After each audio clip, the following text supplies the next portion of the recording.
नरवाल के अंदर ID blast हो, राजौरी ख्योरा हो, राजौरी के बुद्धल के अंदर आईडी ब्लास्ट को, सभी के सभी मामले जो थे पुलिस ने कुछ ही दिनों के अंदर सारे मामले सुलझा लिए गए। और राजौरी के अंदर 1 जनवरी को हुए आतंकी नरसंहार के बीच ढांगरी गांव जो था, उस गांव के अंदर एक ही रात में 7 लोगों की आतंकवादियों द्वारा, अज्ञात बंदूकधारियों द्वारा गोली मारकर उनकी हत्या कर दी गई। और शहीद हुए लोगों के परिजनों ने सड़क मार्ग को बंद कर वहां पर जम्मू कश्मीर के महामहिम उपराज्यपाल के वहां पर आने का अनुरोध किया, जिसके बाद लेफ्टिनेंट गवर्नर मनोज सिन्हा साहब वहां पर आए, एक्सग्रेशिया वहां पर अनाउंस किया गया। और पीड़ित मां जिसने दीपक और एक और बेटा, 2 बेटे, एक मां जिसके 2 ही बेटे थे इस दुनिया के अंदर, पति उसका पहले से ही दुनिया छोड़ के जा चुका था, और 2 बेटे इस दुनिया के अंदर, दीपक और प्रिंस नाम के 2 बेटे आतंकी गोलियों का निशाना हुए। और मां के सामने दोनों बेटों को अंधाधुंध गोलियों से भून दिया गया, जिसके बाद मां लगातार चीख रही थी, पुकार रही थी। एक ही मांग थी कि जो केस था उस केस की जांच जो थी वे एनआईए को ट्रांसफर की जाए, एनआईए के हवाले किया जाए केस को। जिसके बाद जम्मू कश्मीर के अंदर ढांगरी गांव का दौरा करने के लिए केंद्रीय गृह मंत्री अमित शाह जी जम्मू कश्मीर आए। और खराब मौसम के कारण वे राजौरी के ढांगरी गांव के अंदर तो नहीं पहुंच पाए, लेकिन पीड़ित परिजनों से उन्होंने टेलीफोन पे बातचीत की और हर संभव सहायता का वहां पर उनको आश्वासन दिया। अल्पसंख्यक समाज की सिक्योरिटी को लेकर वहां पर उन्होंने पुख्ता बंदोबस्त को लेकर AAA सिक्योरिटी के भी वहां पर आश्वासन दिए। जिसके बाद केस जो था एनआईए को सौंपा गया। लेकिन आखिर ढांगरी गांव के अंदर 1 जनवरी को गांव के घरों के अंदर घुसकर आधार कार्ड पूछकर, उनका नाम पूछकर अंधाधुंध गोलियां चलाने वाले आखिरकार आतंकवादी कहां गए? ये गुत्थी आखिरकार ये पहली क्यों बनी हुई है? ये गुत्थी आज तक क्यों नहीं जम्मू कश्मीर पुलिस हो, एनआईए हो, जितने भी जो सुरक्षा एजेंसियां हैं, तमाम की तमाम एजेंसियां जो हैं इस बात का खुलासा करने से अभी परहेज कर रही हैं। और पीड़ित परिवार, पीड़ित परिजन और पीड़ित परिवार के अंदर उस पीड़ित मां की अगर बात की जाए जिसने प्रिंस और दीपक नाम के 2 बेटे खो दिए,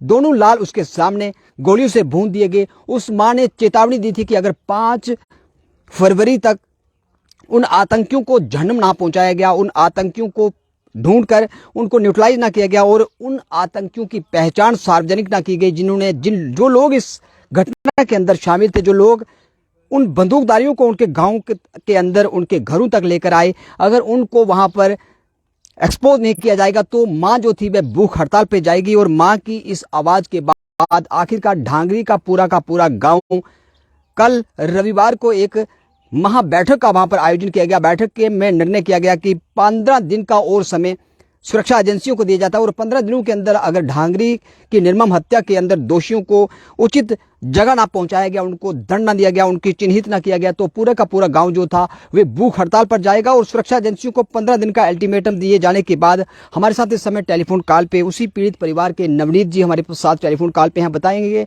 किस प्रकार वहां पर बैठक हुई, क्या रणनीति बनी और पीड़ित परिजनों के अंदर किस प्रकार का खौफ आज भी है। नवनीत जी बताएं कि कल की जो आपकी बैठक हुई, इस बैठक में क्या निर्णय लिया गया? क्या 15 दिनों के बाद आप लोग भूख हड़ताल पे जा रहे हैं?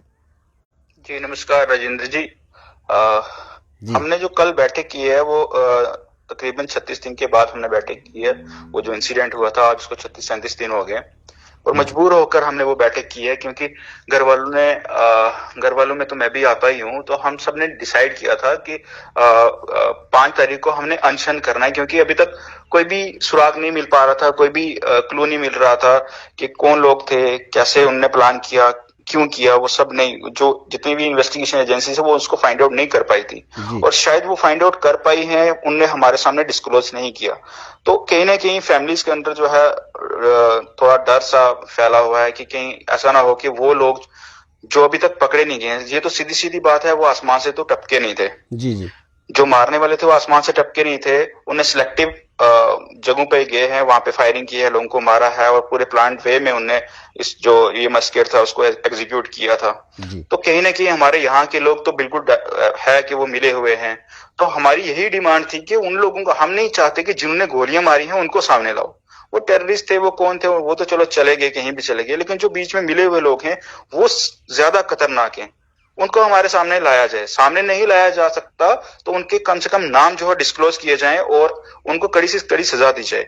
आज 35-37 दिन हो गए हैं लेकिन वो उन बंदों का नाम जो है डिस्क्लोज नहीं किया जा रहा है। शायद इन्वेस्टिगेशन एजेंसीज के हाथ में क्लूज प्रॉपर नहीं लगे हैं, इसलिए हमने कल की बैठक में डिसाइड किया था कि हम 15 दिन का और टाइम दे देते हैं। हमारी जो इन्वेस्टिगेशन टीम्स हैं उसमें हमारी एनआईए है, रॉ की टीम भी लगी हुई है और सुनने में आ रहा है आईबी भी लगी है, अपनी डिस्ट्रिक्ट पुलिस तो है ही।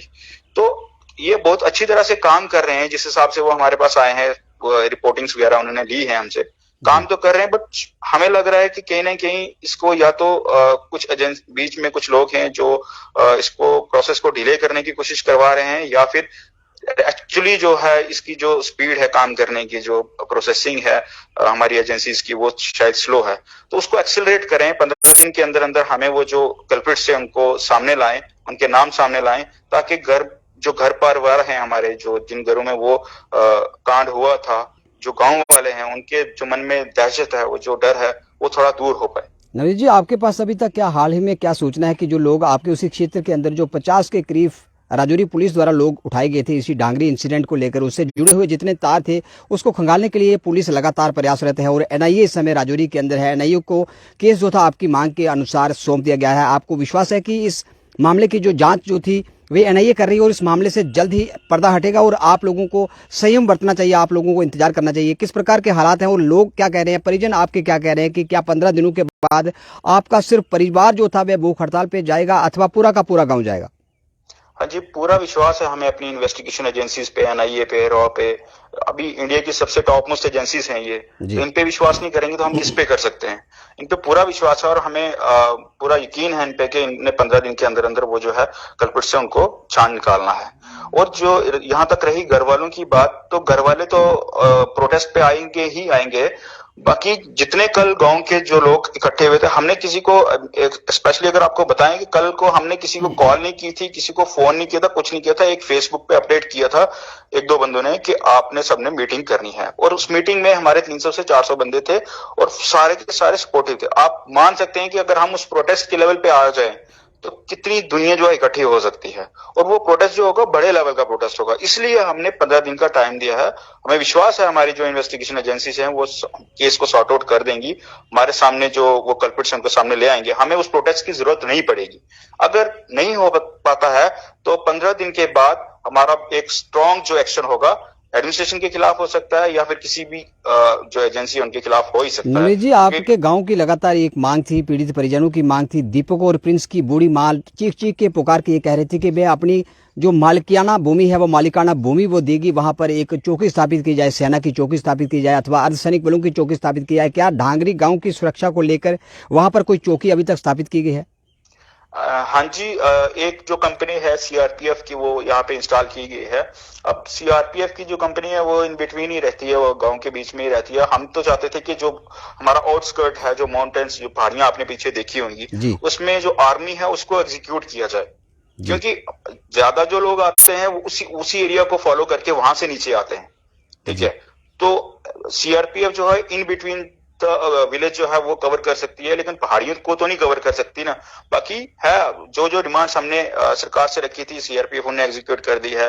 जॉब्स की थी वो जॉब्स भी लगा दी हैं लोगों की, और जो एनआईए की डिमांड थी वो एनआईए की डिमांड भी पूरी हो गया। लेकिन हमारी जो मेन डिमांड वो है कि वो जो दोषी है उनको सामने लाया जाए। तो वीडीसी को स्ट्रेंथन करने के लिए नवनीत जी, हमारे लिए जॉब्स इंपॉर्टेंट नहीं है, हमारे लिए वो इंपॉर्टेंट है, क्योंकि वो अगर पकड़े नहीं जाएंगे तो कल को हमारे साथ और भी इससे बड़ा इंसिडेंट हो सकता है। तो वो डर का माहौल बना हुआ है। तो नवनीत जी, आप ये बताएं कि वीडीसी को स्ट्रेंथन करने के लिए आपके गांव में कुछ और बंदूकें बांटी गई हों, कुछ और वीडीसी के मेंबर को वहां पर नए वेपन दिए गए हों, किस प्रकार के सूरत हाल है? क्या गांव अभी उस सदमे से उभरा है कि अभी भी वहां पर दहशत का माहौल है? इसमें कोई शक नहीं है कि हमारे गांव में अभी तकरीबन 45 से 50 जो एक्सएलआर्स हैं वो दी गई हैं वीडीसीज को जी। ठीक है, और उससे पहले भी 70 से 75 जो वीडीसीज थे वो उनकी पुरानी वाली जो गन्स थे वो ड्यू टू बैड लक उन्होंने यूज ही नहीं किया था, कभी यूज करने की जरूरत नहीं पड़ी थी, वो थोड़ी खराब थी, अब उनको भी रिकवर कर दिया गया है। तो 70-75 वो होगी और 50 होगी, तकरीबन 120-30 तक को हमारे पास 110-20 हैं गन्स अभी, और सबके सब लोग जो है अलर्ट हैं, एकदम से अलर्ट हैं। रात को 6 बजे हमारी गन्स जो है कॉक हो जाती हैं जी। तो इसमें अभी हमें एक और डर है कि ऐसा ना हो कोई बाहर का अनजान व्यक्ति हमारे यहाँ पे आए और किसी को उस पर शक पड़े और बेचारा गरीब आदमी कोई ऐसे ही मारा जाए, क्योंकि अभी हमारे जो डांगरी का माहौल है बिल्कुल डर वाला माहौल है। कोई भी अनजान व्यक्ति आता है, कोई ऐसी वैसी बात करता है तो उसको पिछले दिनों में भी 2-3 लड़कों को ऐसे मार पड़ेगी ठीक है, वो किस कारण से, क्योंकि वो उनने प्रॉपर अपना आइडेंटिफिकेशन नहीं देने की कोशिश की, तो या कुछ ऐसा वैसा बाद में पता लगा कि वो यहाँ के लेबरर हैं या कुछ हैं। तो ये डर का माहौल है। उस डर के माहौल में कहीं ऐसा ना हो जाए, किसी से गलती हो जाए, किसी से फायरिंग हो जाए, तो कोई ऐसा बंदा मर जाए जिसका कोई कसूर ही नहीं है। तो इसलिए हम चाहते हैं कि जो कल्प्रिट्स हैं जो इस इंसिडेंट के, उनको सामने ला जाए, ताकि ये डर का माहौल जो है थोड़ा कम हो जाए। तो नवनीत जी, 15 दिनों के बाद आपने कहा कि हमारा पूरा का पूरा गांव जो था वह भूख हड़ताल पे जाएगा। कोई जगह आइडेंटिफाई की गई है कि कौन से स्थान पे आप भूख हड़ताल पे बैठने जा रहे हैं? देखिए राजेंद्र जी, हमने ये नहीं कहा कि हमने भूख हड़ताल करनी है जी। हमने भूख हड़ताल करनी है या कोई बड़ा प्रोटेस्ट करना है एडमिनिस्ट्रेशन के खिलाफ, क्राउड इकट्ठी करनी है या कुछ करना है, वो सस्पेंस में है जी। वो हम प्लानिंग करेंगे, उसको उसी तरह से एग्जीक्यूट करेंगे। वो डिपेंड करता है तब 15 दिन के बाद। 15 दिन से पहले अगर हमें लगता है कि नहीं सिनेरियो चेंज हो रहा है, हम केस की क्लोज आ रही है या केस डिस्क्लोज हो गया प्रॉपरली, उसको सॉर्ट आउट कर दिया गया, तो हमें जरूरत ही नहीं पड़ेगी जी। अगर लगता है बिल्कुल तस के बस वैसे ही बैठी हुई है हमारी एडमिनिस्ट्रेशन, तो फिर तो हमें वो अनशन तो करना ही करना है, बाकी कुछ और भी कर सकते हैं साथ साथ। चलिए नवनीत जी, बात करने के लिए धन्यवाद। तो ये थे नवनीत जी, जो राजौरी के उस पीड़ित परिवार के मेंबर थे, जिस पीड़ित परिवार के अंदर आतंकवादियों द्वारा 1 जनवरी को अंधाधुंध गोलियां बरसाई गई, वहां पर सिलेक्टिव टारगेट किलिंग वहां पर की गई और आधार कार्ड पोस्ट कर वहां पर उनके नाम पोस्ट कर आतंकवादियों द्वारा 7 व्यक्तियों की वहां पर हत्या कर दी गई, 7 व्यक्तियों को वहां पर शहीद कर दिया गया और 14 की संख्या में जो लोग थे वे इसके अंदर घायल हुए थे। और आईडी ब्लास्ट दूसरे दिन दोहरा आतंकी हमला और दूसरे दिन सुबह 2 मासूम बच्चों की जान चली गई। राजौरी के अंदर आईडी ब्लास्ट हो, जम्मू के नरवाल के अंदर आईडी ब्लास्ट हो, जम्मू कश्मीर पुलिस ने चंद ही दिनों के अंदर इस पूरे घटनाक्रम से पर्दा हटाया और पूरी छानबीन कर दोषियों को सलाखों के पीछे पहुंचाया। लेकिन सबसे बड़ा सवाल कि राजौरी के ढांगरी गांव के अंदर 1 जनवरी को हुए आतंकी नरसंहार के अंदर, टारगेट किलिंग के अंदर आखिर कौन लोग शामिल थे, कौन लोग इन बंदूकधारियों को ढांगरी गांव के अंदर लेकर आए थे, कौन लोग दो थे इस पर्दे के पीछे रह के पूरा का पूरा खेल खेल रहे थे। अभी फिलहाल जांच का विषय है, एनआईए जम्मू कश्मीर के अंदर है, एनआईए ढांगरी गांव के अंदर है। पूरे घटनाक्रम की जांच को लेकर केस जो था मामला एनआईए को सौंप दिया गया और परिजन इस समय हताश हैं, परेशान हैं, मायूस हैं कि आखिर कब उनके परिवार के बेटों के हत्यारे कब जहन्नुम पहुंचाए जाएंगे और कब उन आतंकियों को न्यूट्रलाइज किया जाएगा। और 15 दिनों का अल्टीमेटम राजौरी गांव के अंदर जनसभा हुई, जनसभा के अंदर निर्णय लिया गया कि 15 दिनों के अंदर अगर पूरे घटनाक्रम से पर्दा ना हटा, इस घटनाक्रम के अंदर कौन कौन लोग शामिल थे, आतंकवादियों के कौन लोग सहयोगी थे, अगर उनको चिन्हित कर उनकी निशानदेही, उनकी पहचान को सार्वजनिक न किया गया तो एक बड़ा प्रोटेस्ट और वहां पर हंगर स्ट्राइक भी वहां पर हो सकती है, चेन हंगर स्ट्राइक हो सकती है, पूरा का पूरा गांव वहां पर आमरण अनशन पे जा सकता है। देखते हैं कि 15 दिनों के अंदर केंद्रीय गृह मंत्रालय, जम्मू कश्मीर का एलजी एडमिनिस्ट्रेशन और राजौरी पुलिस हो, एनआईए के आला अधिकारी हो, इस मामले को लेकर 15 दिनों में कौन सा बड़ा खुलासा करेंगे। तमाम अपडेट्स के लिए आप देखते रहे बाहोस वीडियो के साथ, बाहोस के लिए मैं राजेंद्र।